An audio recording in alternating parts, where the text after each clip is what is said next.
start this week, obviously, by offering our congratulations to not Mayo, Brendan Devenney, for tipping Mayo and not listening to a big mouth like me.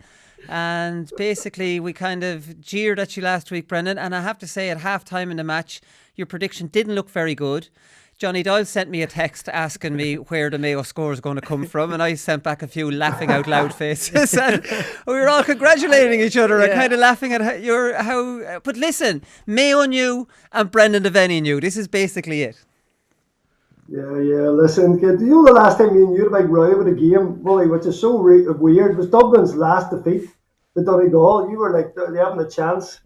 That was 2014, isn't it? Funny how long it's taken now for us to have a row about it. It was Dublin's next defeat after all this time. But yeah, well, even half time is one part of that, but at 12-7 as well, Willie. Yeah. There's two remarkable. Even at 12-7 was probably even more remarkable at that stage, because you thought then Dublin steadied it a wee bit. Where's it going to come from? But there's just something. Well, and that's what you were on about. Obviously, like O'Donoghue and Conroy and these guys, they come up with a bit of magic. Henley, then the things that you never expect with Mayo, and of course the goals, not conceding goals, Willie, hasn't been spoken about that much. And you're right, Willie, it needed to be a lower scoring game. Now Dublin had their 10 points at half time, so they were en route to the 20. Nobody could see that second half coming, particularly that first period, and then after they got them couple of scores. But Mayo sensed a bit of blood, and some of the presses they put on Dublin and the pressure they put on, of course you need a bit of luck. I mean, the Comerford turnover, Willie, and the retake of 45, and even the hassle for that 45, and the brilliant flick back to McLaughlin as well. I mean, there's some things in there, Willie, that were just remarkable. And funny, we were just talking there before we come on about our own county final was on. Like, well, I'm neutral at these two games now. My gut was that tight after that Mayo game, the drama, and then our own county final then went to penalties. I was just doing a wee bit of analysis of it. I mean, you needed a few pints Saturday night to calm it down. That's me looking on as a neutral. Well, I can only imagine how the fans of the teams felt involved in those games. Yeah, it's definitely hard to sleep after the adrenaline kicks in. I saw John Kiley, the Limerick hurling manager, saying in 2 years ago, after the All-Ireland semi-final win in extra time against Cork, he didn't sleep for 3 days. Now, I don't know what he was taking after the game, Brendan. Maybe it was crystal meth or something like that. Keep it away for 3 days. But that adrenaline really kicks in, Johnny. Do you ever lie in bed after a match? Now, you see, the few pints do help, but I suppose the game changed where you didn't even get the few pints then, and it's very hard to settle down. Oh, you're on a high, and you're just, you're going over the match. All the talking points are there. You're looking at maybe different comments on the social media, and you're really, as Brendan said, we're all neutrals looking at it. We're neutrals, looking and seeing, God, the greatest team ever. And some of the stuff that went on, it was so off script for Dublin, and you can credit some of that to Mayo for the pressure they put on them. But by God, it was edge of the seat stuff. And I look back at the second half. I came in after training on Tuesday night, and I put on and I watched it again. And it's a different game when you know the result and you've seen it from the second time, and but again, the old cliche that you need luck, and there were so many different things that came in that might never happen again. Like, even people will applaud Dermot O'Connor for that heroic, he just threw his leg at it, but like, how often could that have been just picked up by a Dublin player and went on up the field? Yeah. Just maybe the stars were aligned eventually, or for Mayo, but certainly it was gripping. It was one of those games, and a bit like you'd watch an All Ireland hurling, and I've often done it. I go out and get the hurling, the sliotar, and beat it off the wall for a while, and that's what you want. You were nearly mad to go out and play a game afterwards. We were after being beaten in the championship, so it was a roller coaster afternoon for me after coming home, throwing the bag in the corner, giving out about everyone in Alan Wood, and then I was at the edge of the seat screaming at the telly thinking, oh my God, what a game. Yeah, no, it was absolutely fantastic. In my defence, Brendan, I did say I don't know where Mayo are going to get the scores from, and they only got 13 points. There is no way any of us would have predicted 13 points would see them into extra time. It was just incredible, by the end. Aidan O Shea is in the clear, so this was something. It's not going to he's not going to be charged, so he's okay for the final. This was obviously, he ran onto the field. The final whistle had been blown, so it's not seen as an incursion onto the field during play. So Aidan O Shea is going to be all right for the final. He's going to have to shake off that performance now, Brendan. Yeah, well, this one we only found out then he had an injury going into the game. I think he played 62 consecutive championship games. He's just part and parcel. And that's why the shock. And you just look at the highlights. When he came off and the way the camera followed him right up and that. It just seems to follow him. I think in Ireland, us normal sized people have a fascination with really huge people like him.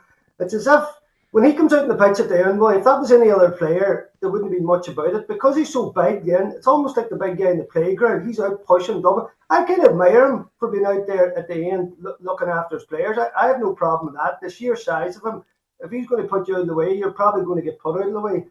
So listen, the whistle had gone, but I certainly think that there seems to be so much coverage around him, no matter what he does. It must be hard for him to handle at times. So the thing about it coming on and off as well, I think that shows a wee bit of maturity. There was obviously like a nice picture with him and Horn at the end, and people talk about big calls and that. I don't think O'Shea. I mean, we talked about it the last day, Willie, about his position. Where does he play when he goes inside?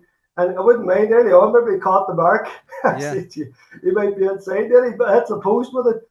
So I think maybe that injury really had knocked him back a small bit. But his importance to Mayo is way overseated in terms of how everybody else looks at it to the team, because you've seen the balance of the team seem to improve when he comes on. But that doesn't mean that he still can't create issues when it come on. Maybe not even by how he plays, but just the presence that he takes up around there. The accusation at him is that he has an ego, I suppose, Johnny. And I'm looking at the picture of himself and Horan. I'm looking at him when he came off. He didn't sulk. He was down, for a player of his importance to Mayo, he's taken off. He was back down warming up to maybe come back on again. Now, I hold my hands up. If I was taken off after 49 minutes as captain, I'd be so disgusted with myself. Not so much even the manager. I'd be so livid. I'd have my head in my hands. And I mightn't even be watching the rest of the game. So that there's ego involved in me acting like that. It's been a self-absorbed, and I know the game. I know it's changed a lot now, Johnny, where it's way more focused on team than maybe even when we played. And but I was impressed at his reaction to not making it all about himself or sulking. Yeah, I look at everybody has an ego.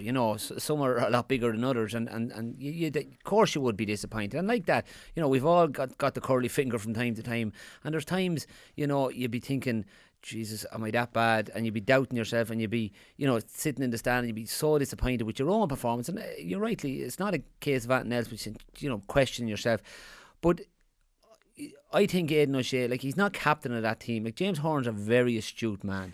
I don't think he'd make, and any manager managing at that level, any decisions they made, they're calculated decisions, and they made him captain for a reason. And I'd be a little bit inclined to agree with Brendan in I wasn't shocked with him coming off, to be honest with you. I thought, his performance wasn't great. Yeah, no, he had to come off. Yeah, and you look at him, would say, and maybe Michael Murphy coming off Donegal, and I'm thinking, oh, gee, you're looking at it totally different because of the presence and the leadership, and the big scores. If you need a score, if Donegal needs a big score, you're thinking get the ball to Murphy. You're not saying the same about Aidan O Shea. He brings something totally different to the thing. But I think, in fairness to O'Shea, while he would be disappointed, and maybe we don't know what goes on. We've seen it in the past where manager might bring out, Canavan came off and came back on again, or came off and came back on again. Maybe there was something there. Listen, you mightn't last the full game here, Aidan. You're kind of a bit of a knock, but you need to keep yourself right. And if this is in the melting pot with 10 minutes to go, you've got to come back in and make an impression. We just don't know. Yeah. I would be thinking. Well, maybe he didn't bring him back on. He brought Loftus back on before O'Shea. O'Shea only came back on for a minute at the end when Fenton went in. Yeah, but my point with O'Shea is, he is captain. He's an influential, and it's not everybody influences the team in a different way, and your actions is probably the best way to influence a team. It would be easy to feel sorry for. Tomorrow's the day for feeling sorry for yourself in the pub, and when you're beaten, if that was going to be the case, and then you can do all the bitching you want, like we all do. But you had to be the main man here and be bigger than that. And any team that are going to go places, the greater. The team is bigger than any one person, and we've seen that so often in the past. And I think, in the GA terms, we do that pretty well. Yeah, I think his days maybe at full forward might be numbered, Brendan. He's much better out tackling, getting a hand in, working hard around the midfield, and takes all the pressure off him. A lot of pressure on a fella who's not actually very accurate. I felt that myself, you know, in my career when I played full forward. Some of the time they go over, other times they wouldn't, and you might be called, oh jeez, he can't kick it when it matters. No, sorry, I missed them in training. You know, this kind of way, like I'm just not that accurate. And I think Aidan O Shea suffers from that some days they go over, some days they don't. And he, like the joy some people, I don't get it with Aidan O Shea. I like him. I think he's a very wholehearted player. I think he wears his heart in his sleeve. I think he works incredibly hard. I just don't get the joy people get out of him not playing well. He's genuinely splits people, doesn't he? It's 50-50. Like opposition fans hate him. You know, they just seem to absolutely really rejoice when he doesn't play well, especially on a big day. Yeah, there seems to be no player singled out a bit, Willie. Again, honestly, I think it's going back to his size thing, and people maybe think that he can bully people. And do you remember the goal he scored against Donegal a few years ago, where he just threw a couple Mark McHugh and somebody else out of the way and planted the ball in bottom corner?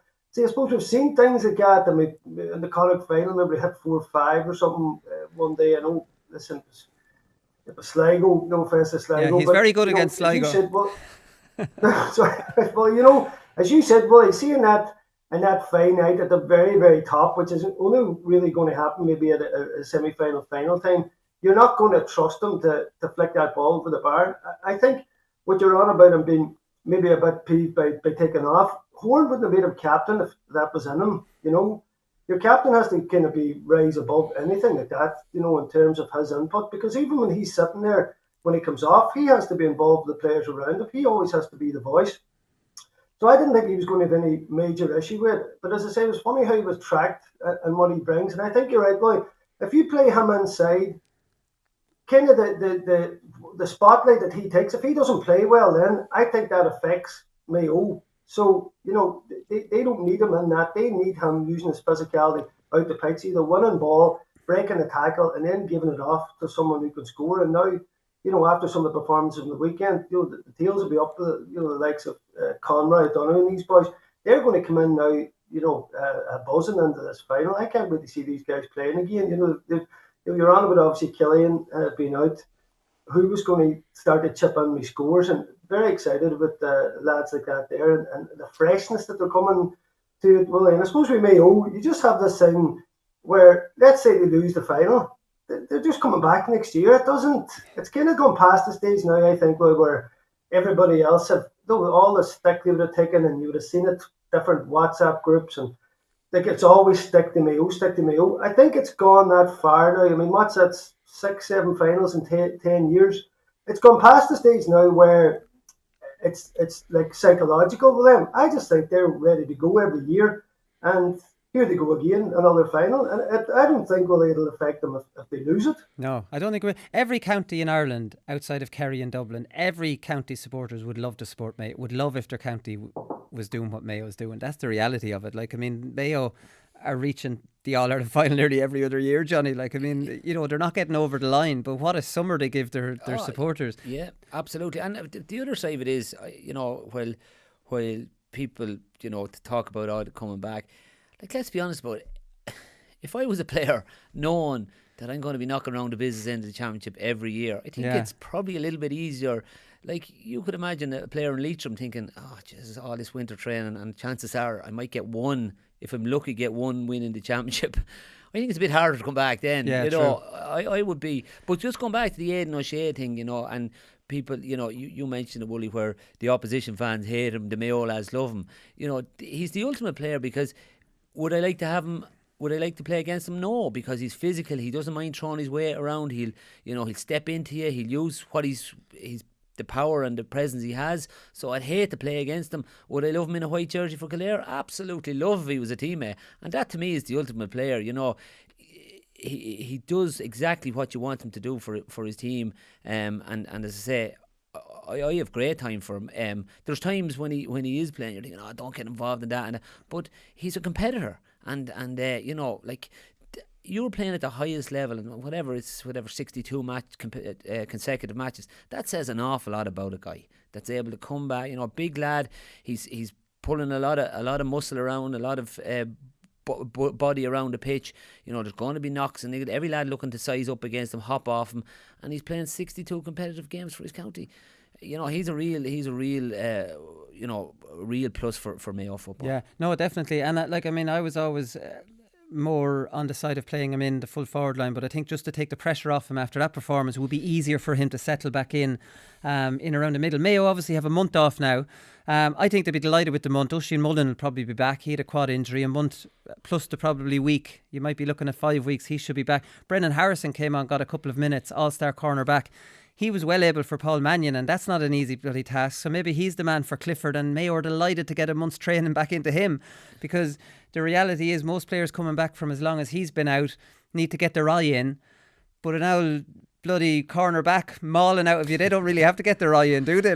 They just have to get their eye back in to be able to spoil, and he's a proper old school cornerback, so maybe he's the man for Clifford, but we'll talk about that in due course. The reason they obviously have a month off is because Tyrone are very, very good poker players, Brendan. So they didn't blink. The GA, they knew the GA had no hand, and they basically had two kings, because the GA couldn't throw away €1 million in the financial state they're in. They've taken pay cuts, the staff, all these kind of things. The game had to be played from a GA point of view. They offered Tyrone a week. Tyrone very, very cheekily, I might say, looked for 2 weeks. So they've held the GA to ransom. They've held the club competitions in Mayo, Kerry and Tyrone to ransom. And they got the 2 weeks that they're looking for. It leaves a little bit of a bad taste in my mouth, if I have to be honest with you. How do you feel about it? Yeah, well, luckily Tyrone weren't playing poker with you, because you're already chatting with Clifford in All-Ireland final and matchups and that. So if you were in the game, they would have been gone. So sorry to the Tyrone friends. I'll apologise and blah blah. But Willie, it's just the whole grey area. This leaves it open. People talk about. I heard him. I don't call him Cooper. Said, why did they do a week initially? Because from the Tuesday night, there was the 10-day window, so the week could have sufficed if it was a certain amount of players that they could have went on. That's why the week was first in there. And then, of course, Tyrone went and get their own medical assessment and said, listen, this isn't possible, it can't be done. So it still remains to see really what shape they'll be in 2 weeks' time as well. It's such, everything's so up in the air about it. Tough and Kerry, but sure, what can you do about it, really? Well, I suppose what can you do about it? You can make them play it. If they had 10 hamstring injuries, they'd have to play it, and that's the reality of it. It's a terrible situation for Tyrone. You have to think about Kerry. You have to think about Mayo. They should have played the game the week after, and they were getting some lads back for that week. They just wouldn't have all of them. Tyrone should have just had to play it. That's the way I look at it. Now a precedent has been set, Brendan, at club level, or as the G are going to be looked, for money it's okay, but what about the poor club team now before a county final? They have to be given 2 weeks. It's messy. It's very messy, and I thought Tyrone should have just taken the week and thanked them for the week to get some of their lads back and played the game. Well, listen, well, as you said, they threw it back in the GA court. Obviously, Fermanagh looked for a league game put off there, not allowed. Sligo were kicked out of the championship, because they couldn't field. Remember, previous to Galway last year's championship. So you had this. They weren't given the opportunity, but as you said, at this level now and how this breakout happened, if they had a forced Tyrone's hand there, Willie, and Tyrone pulled out, it would, I suppose, marred the whole championship. So another week. I can't see Willie now. Every county board has to act their own way around this now, and whether there is time for teams to be given that extra time, I can't really see it. I don't think this sets a precedent. I just think that this is a one-off. And I still really am not sure now how Tyrone will be going into the game. It's really left it wide open that you could see them come short. Some players not be at themselves. What do the Kerry players feel if there's COVID hanging around and they're playing out against them too? There's a lot of question marks in there, Willie, and as I say, just because of the times it's in it, no one has clear answers on it, and people are trying to, I suppose, make the best of it. I can't understand the GA giving them the extra week in terms of Tyrone pulling out of the championship altogether and all the scars that would have left. So, I mean, hopefully the week's done, Tyrone put up a good game and see what type of game it is, and let the championship roll on from there. And I think, Willie, if we look back at the championship, if it was extended that extra 2 weeks to get it done right, I still think that's probably the best outcome. Yeah, no, look, to be honest with you, we all want the game played, but I think that's what Tyrone were leaning on, everybody wanting the game played, so they got what they want. You know, like, I mean, there's some questions. John Fogarty had a couple of questions. Like, I mean, he was asking questions in the Examiner. Can Tyrone confirm that the players that were considered close contacts stayed away from Croke Park on Ulster final day? They obviously had an outbreak before the Ulster final. 4 lads didn't travel with the squad. Who were their close contacts? Did any of those close contacts go to Croke Park? That's the question he's asked. Did members of the Tyrone panel, in the knowledge that some of their fellow players were deemed close contacts, congregate in a public house after winning the Ulster final? He's asking that question. A lot of rumours going around about that. I don't want to say if that's true or if that's not true, but that's out there. My question is, if you've got 4 or 5 cases before an Ulster final and none of your teammates are supposed to be close contacts because they're all meant to come to training separately, you're not meant to be a close contact of your teammates. So the close contacts before the Ulster final, the positive cases and the close contacts, that should have been sorted. How are you coming after an Ulster final a week later and having 21 cases, Johnny? There's something not adding up here. 17 players and 4 backroom team. Yeah, there's how, something. like that. How is that possible? Yeah, it's a strange one. And look at, you know, if like that, if you're going on HSE or NHS guidelines, it's probably not possible unless you're congregating in big groups. Unless you've been too close to each other. Yeah, absolutely. And look, we can surmise all we want what happened, but as I say, we talked about it here a couple of weeks ago, Willie. You know, you're after winning an Ulster final. You know, we put 2 and 2 together. You'd say there's probably. They celebrate that. And if that's the case, and I'm not saying that it is, and the championship has been put back for 2 weeks, it's outrageous. Do you understand my point? I do if understand that's what's happened here, yeah. Nobody will know. No. Only the people in Tyrone. But if the whole championship has been held to ransom, and it's because they haven't been looking after things, and I'm not blaming Fergal Logan for that, who's meant to follow the protocols to a T. I'm talking about something's not adding up here as far as I'm concerned. Yeah, and look, we'll never know. You know, we can surmise all we want.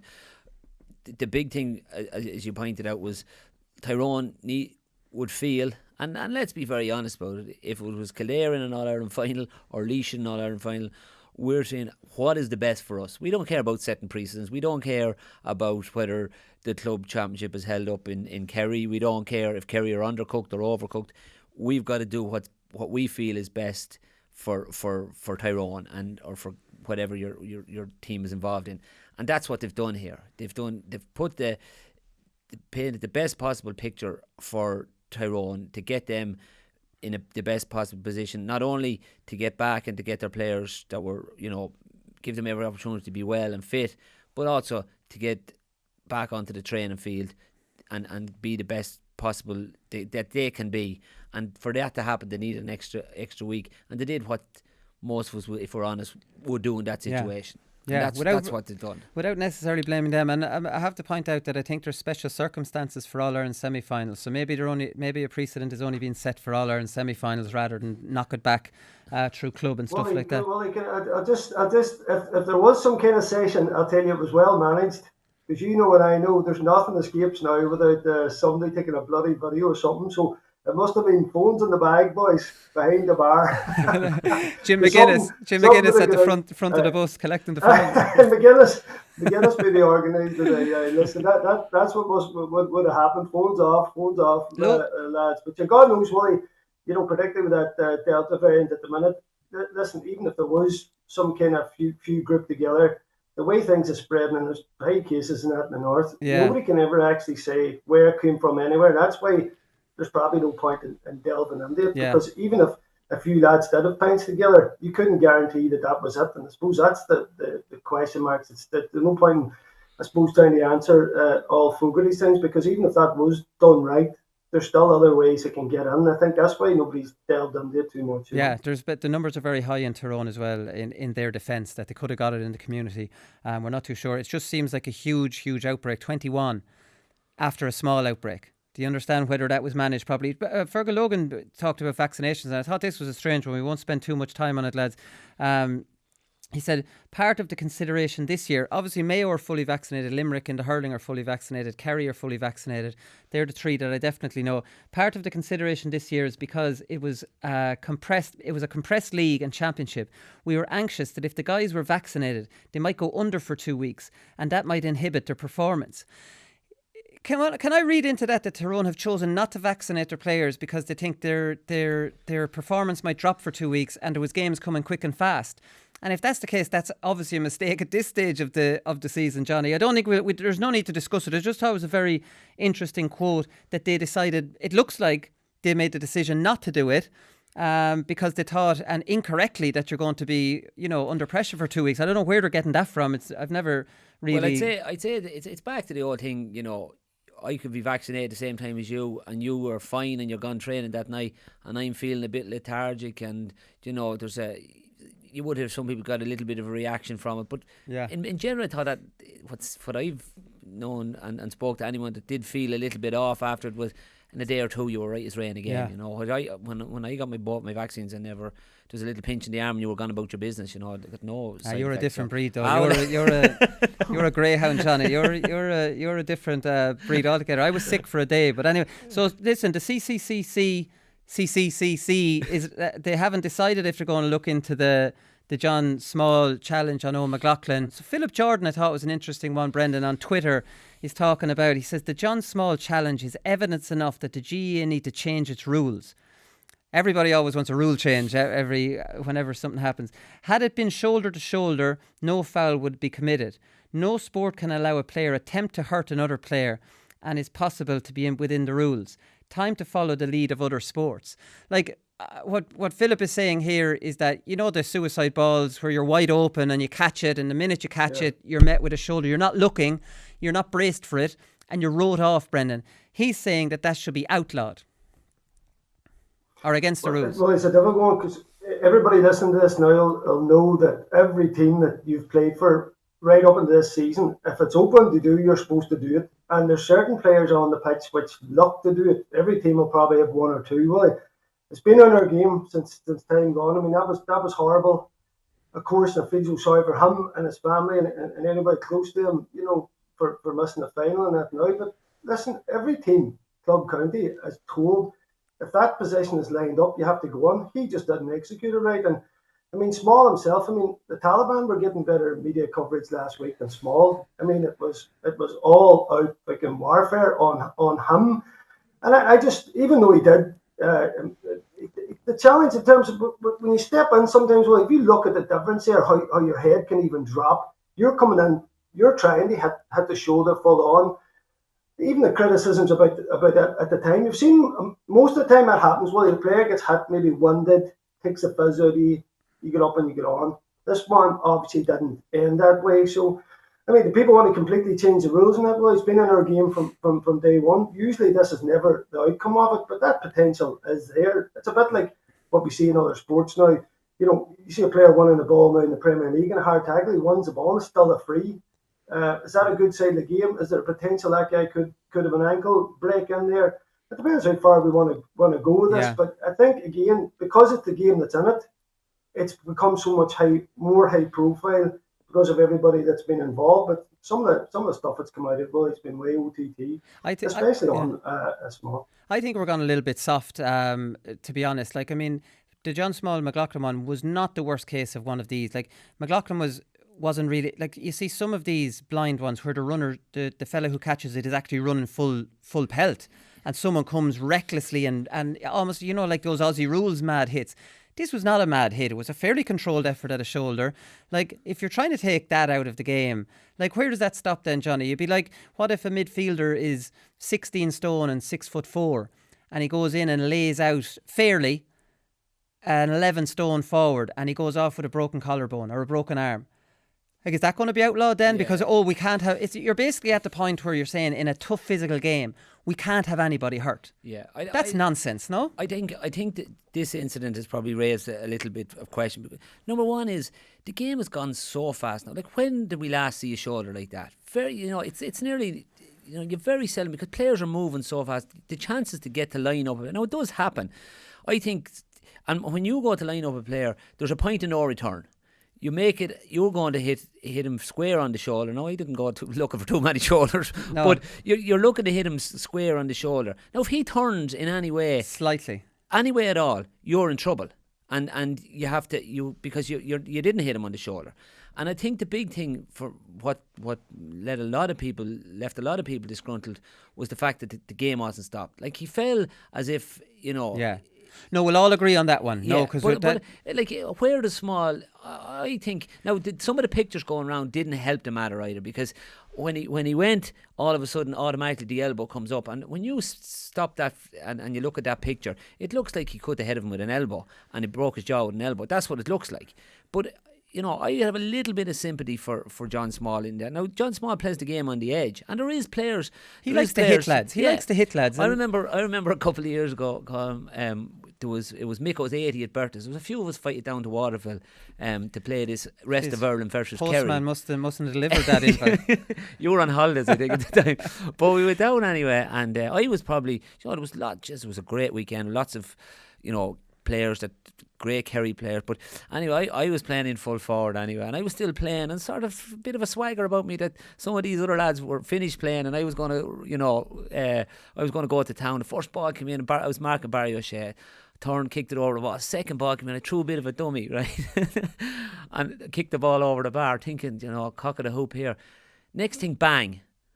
I hit the ground. I didn't know where I was, what was after happening. The crowd were going, and it was a big enough crowd there. It was like an ooh moment.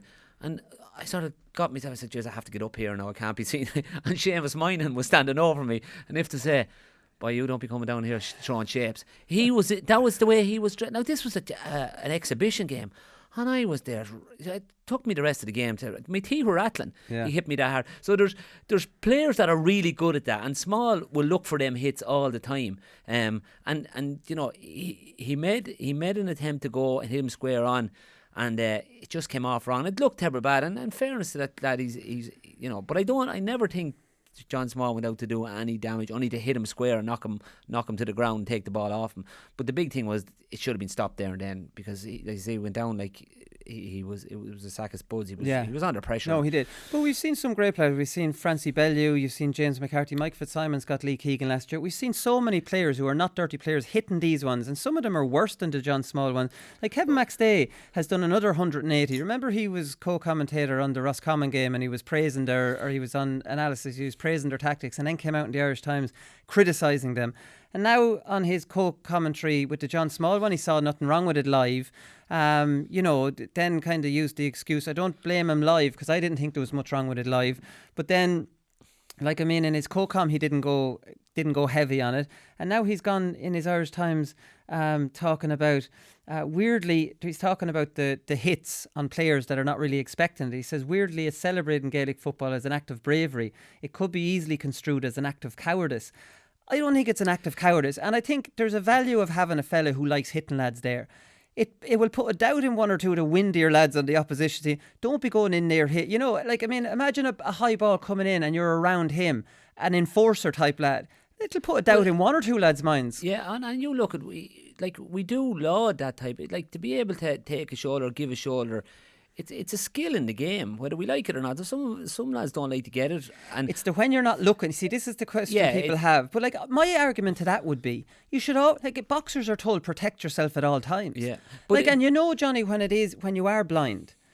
There's a second where you go, I'm wide open here. Yeah. Brace yourself always, no? And there is times you're wide open, you think, I'm going to get it here, and you just have to try. But sometimes it doesn't come at all, a lot of the time. But you look at and we see it, and I think it might be, and I could be wrong in this, I think it might be in the opening of the Sunday game, or certainly was the time, is Diarmuid O'Connor or The Rock, Diarmuid O'Sullivan, where your man comes at him with everything, hits him with shoulder, drops him on, he drives the ball over the bar, and we're thinking, oh, what, this is unbelievable. And now we're in Gaelic football, we're thinking, you can't really shoulder. You can't have both sides. I think it's a skill in the game. We don't see it too often. Young McLaughlin, obviously got a really tough, and your heart will go out to missing the game. But you can't. There should have been sanction. Like, you can't go and give a lot. And if you don't meet him on the shoulder, there has to be consequences. That's the big thing. I like. Do you think Small should get a ban for it? I think I think if it's an incident that wasn't picked up, I couldn't see him getting a ban. But I think that's why they can revisit it. You see, yeah, the referee didn't deal with it. That's the other side of it. But like, if he hit him, like, he was only a bit off the shoulder to shoulder. Like he probably got him maybe front. But if he hit him straight in the frontal in the face, we'd be saying, if you're going to make it, you have to make sure you land the shoulder to shoulder, because that's shoulder charge is in the rules. If you're off that, you're out of the roads. You have to take the consequences. Absolutely, of it. Yeah. What do you think, Brenda? The only thing in John Small's defence before we move off this is that he wasn't reckless. He wasn't off his feet. He was in with his arm down beside his side, and it was very, very unfortunate. Do you think he deserves a ban for it? That's one I think. Well, just because of the nature of the injury, I suppose there's going to be a clamber for some kind of ban. I just go back to the fact that Small go to just give him a heavy hit, and after the jaw connection was always going to be an accident, Willie, and sure, McStay doing 360s and fly kicks and what have you, sure, that's part of McStay, and I can understand McStay actually in live time, Willie. I just thought he got a heavy hit as well. Yeah. So, I mean, revisiting it, if you thought that Small was lining him up to actually do this, then yeah, he deserves a ban. Of course he does in a long one. But if Small was going to hit the guy with his shoulder, trying to just give him one of those heavy hits in football, which he was, the rest of it was an accident, boy. So it's a difficult one. Yeah, no, it definitely is. Right, we'll leave it there and we'll come back and have a chat about what's after happening to Dublin.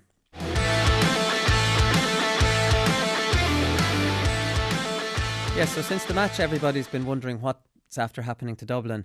Like, I mean, I saw Pillar Caffrey talking about maybe the COVID breach rattled them. And, like, I mean, nobody was talking about that until, after the match, the whole Desi Farrell suspension. We talked about motivation, the Stephen Cluxton.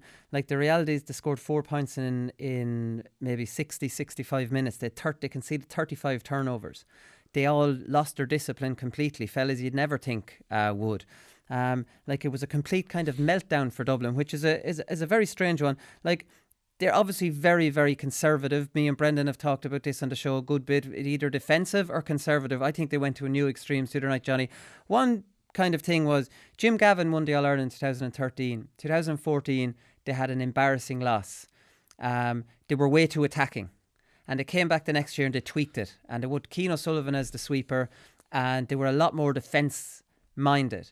And they never looked back. Now, over the course of the 5 in a row and, into the 6 in a row, they've gradually become very possession orientated and very risk averse. So what I'm hoping is now, because I kind of understood why they kept doing it when they were winning, why would they change it? Now that they've lost, can we see the opposite of 2014 where they went a little bit more defence minded? Can we see them going, here, let's start blowing teams away again. Let's start taking chances. Let's start getting the ball down the field. Let's start moving the ball at pace. Let's start running at pace. And let's go back to a team. I doubt they care about what people think, but back having a team, people go, geez, they're a great team. Great team to watch. Yeah, well, look, there's no doubt about it. They'll spend the winter, recapping and looking to see, what can we do? How can we change things? Because, the swashbuckling team that we would have seen with Jim Gavin, there's so much of a turnover. The big thing for me at the weekend was, with this team is that they're human. And like we've seen things from different people. Talk about things maybe to James McCarthy that you never see him. But there's so many facets of the game that come in. What way is he meant? And it's maybe hard to get this point across, but he's so much on the clock. Maybe has he the hunger to keep going back? Is there things that maybe, and these are all we're surmising. Is there things that our standards maybe slipping a little bit that wouldn't happen under, and it's annoying him? And there's all these little things coming in. Maybe the Cluxton thing wasn't maybe put to bed. I found it very, very strange at the time that Desi came out and said he didn't know what the story was with his captain. Like, I know he maybe just told us that. No, I'd say that was the truth. I wouldn't say Cluxton was answering the phone to him. Yeah, but again, that's not these from a team that, like, when you looked at that Dublin team and there's times you look at it and said, nobody was outplayed. Everything was just so mechanical. They'd never work. They'd never kick a stupid ball. They'd never take, a high risk shot. Everything was so controlled. Even when Connolly, who was that type of player, would just play off the cuff, and maybe he was allowed to do that a little bit. There was times they even pulled him back from doing that. It was just, everything was nearly robotic. And then all of a sudden, then when for whatever reason, and I think maybe things had slipped even before, even if they'd won at the weekend, I think things had changed in Dublin. There was a couple of things had changed, but I don't buy into the whole thing that that's them gone. Yeah, they're going to have to reevaluate things. They're maybe looking to see what way we want to try play. We definitely need to freshen up the squad. I've looked at Dublin underage over the last number of years. You would wonder, like, they have a few really, really good players, but I remember seeing Kilkenny playing minor football, Kieran Kilkenny, and you knew he was going to make it. He just was at a different level. Yeah. And I probably haven't. Now, you say young Archer, maybe, but he sort of hasn't. Yeah, Ger Brennan doesn't speak too highly of him now at club level. Apparently, you can get inside his head, or he doesn't stand out at senior club level. But you mentioned the Kilkenny thing, though, right? Obviously, Mannion, Kilkenny, and McCaffrey came in around 2013, gave them a great boost. Brian Fenton, John Small came in 15. Con O'Callaghan came in 17. Brian Howard came in 18. These are very, very top level players. Yeah, absolutely. Now, they've dried up. I think we'll all agree on that. They've won 8 of the last 10 Leinster under-20s. They still have loads of players coming through, Brendan. They just don't have those, magic players. But, you look at their defence. You have McCarthy, you have Cooper, you have Fitzsimons. They're all 32 next year. That's the reality of it. And they're going to have to start freshening up. Maybe, they've lost so many players. There is a bit of a transition coming. Yeah, well, it's very interesting. Me and you had this debate a way back when I was on about how Dublin play and how I've seen them play, and I know it was just a league semi-final, but the robotic nature of it, I just think that wears you down over time in terms of your enjoyment. You can imagine the enjoyment of Jim Gavin that time that he was going all out attack, only for Donegal ruined the party. But you imagine the buzz that they had there. They were literally just going to go and blitz teams everywhere. So, the turnover play, you're right, those sprinkling of brilliance that's come in, and whether Mannion and McCaffrey's days are gone or not, could there be some kind of comeback for them? Because that you can't replace brilliance like that, like O'Sullivan, and just every year there seemed to be a couple of players would come in and just lift this team. And when it came down to those small moments in the game, there'd be a wee bit of magic from them. But I think Desi now has to make this his team, last season he just kept things turning over, and you couldn't fault him. He couldn't come in and just change it himself. So football's moved on that bit now, and I think to get the buzz back in Dublin, that's what they got to do. They got to start playing off the cuff a bit more, not playing the complete percentages and go for teams. There's nothing to be lost at this stage, but certainly everything was pointing towards. It wasn't just those issues. You'd be like, Philly McMahon coming out saying that he might miss the Mayo game because he's involved with Bows, and even. There's different people there.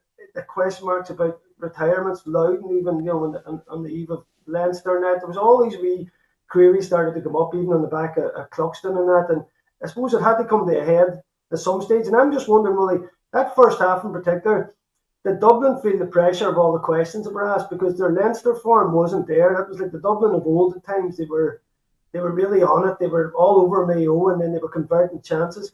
I'm just wondering, was that just a pre-match kind of pump? Did it kind of lift them that first half?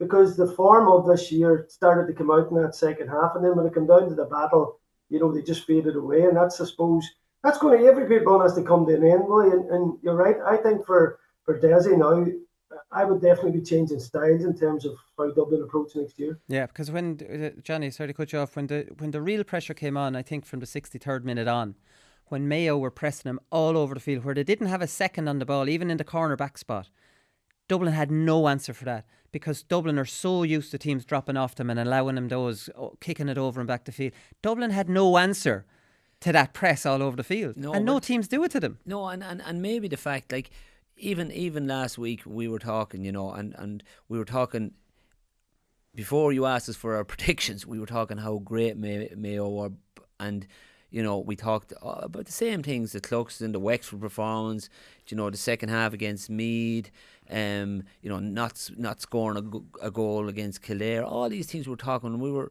we were saying maybe Dublin aren't a team. And listen, these boys are human. That's going to, and then when the pressure comes on, maybe there is a little bit of doubt there. Geez, we're not going well. And all of a sudden then, when you're in those pressure situations, it's very, very, and a team that's on, pinning you down, it's very, very difficult to switch it on just like that when there's doubts in your head. And I think there was a little bit of that in it. We've seen, you've seen some stuff that was just ludicrous. Evan Comfort getting the ball, gives it to Davy Byrne. I think Davy Byrne gives it back. Don't give it to me. And they ran along the end line for the last 45. Like, how many times? We've never seen that in the last 10 years from Dublin. There'd be an outlet there, and all of a sudden they just break the tackle and they were on up the field. Like, in front of, if you saw under 10s at that, you'd say, just don't go back across your own square. These are really basic things. And the other question is, you have lads there, like you've James McCarthy, you've Fitzsimons, 8 All-Ireland medals. They're going to probably have a good long think about their future over the winter as well. And there is going to be a bit of a transition in Dublin. And while we loved, Dublin have been unbelievable champions, I think it's forced other counties maybe to find a way, and Mayo certainly found a way against them, and put them on the back foot with some heroic stuff, like some of the scores they kicked, some of the turnovers, and there was lots of different times in there, different instances in that game. I certainly think the Evan Comerford, where he was forced to overturn, I thought that was a really, really tough decision. Like, if that decision was the other end of the field, Mayo people would be really, really disappointed. I didn't think he did anything wrong there. Next thing, that ball is over the bar and there's more doubt. See, the one thing about overcarrying, if you're looking around indecisive, it nearly adds 2 steps onto you. If you pause, I do agree pause. It was harsh. He paused, very, and that's very harsh. Whereas if you look completely confident and you take 3 more steps and you're looking around, he the nearly field, stopped to see what's what. Almost to go, ref, how many steps have I taken? Yeah. But again, and I know it wasn't Conor Lane's finest performance, but he either overcarried or he didn't. So and I thought that was a big moment in the game as well. So you have all these little things that start to just load on the doubt, and like Brendan said, every team gets their days at the top, and the chase and packer eventually they're going to catch you. And look at. No doubt Dublin's were brilliant champions, but it'll be good to see another name on the Sam Maguire, whoever it is at the end of it. Yeah, geez, I have to say the numbers for the show on Monday are off the charts. I don't think I've ever seen as big a numbers, because number one, Mayo fans are crazy, and number two, people were getting bored of Dublin winning it every year. Let's be honest, they were vexed with you for not pulling up Ger Brennan as well. There was method in your madness, Willie. Yeah. But that's the thing. It's just like there was a danger, Brendan, I think, of the championship becoming boring. And the Leinster Championship is very, very boring, and it's a joke if we're being honest.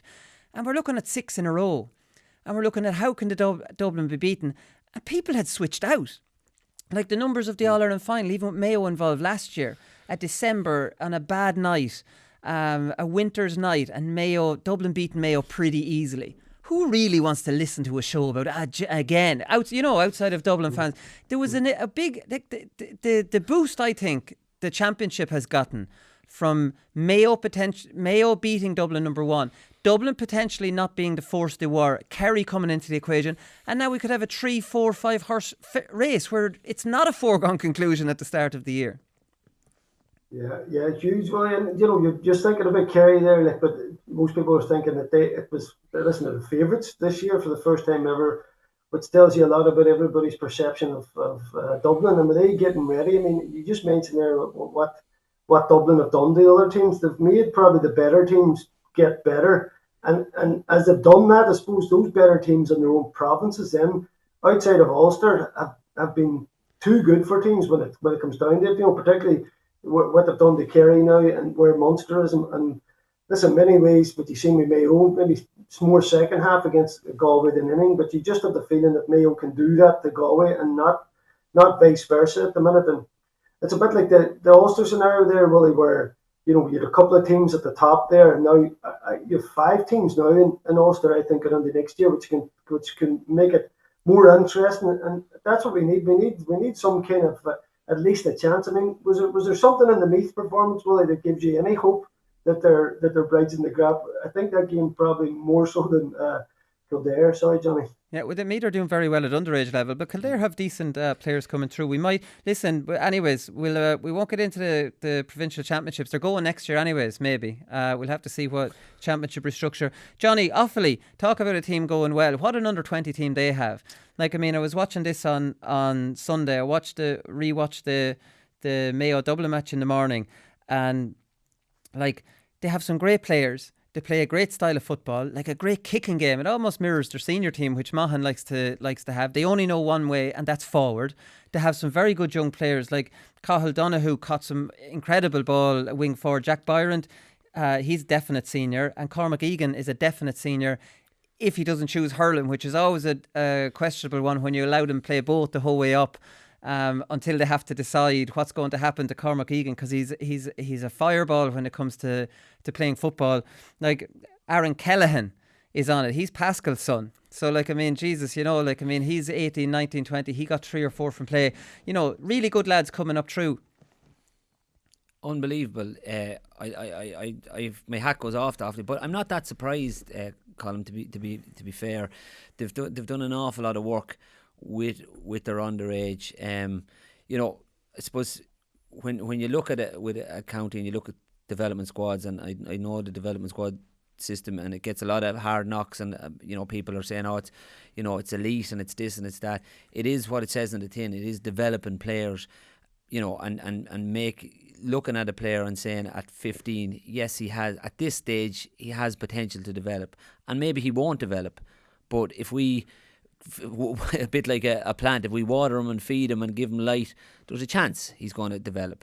And they've put a huge amount of work into their squad structure over the last couple of years.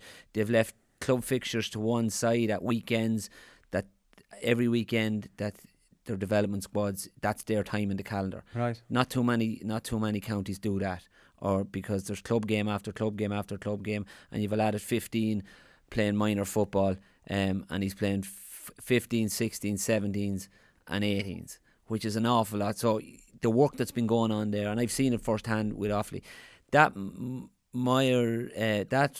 you know, you look at the people involved in both their hurling and football, high profile people in Michael Fennelly and John Mahan, tells you they're taking it serious. And then, you know, Michael Dignan would be one of these people that talks, obviously he's in the media, but then he put his money where his mouth is. You know, we looked at them in lockdown.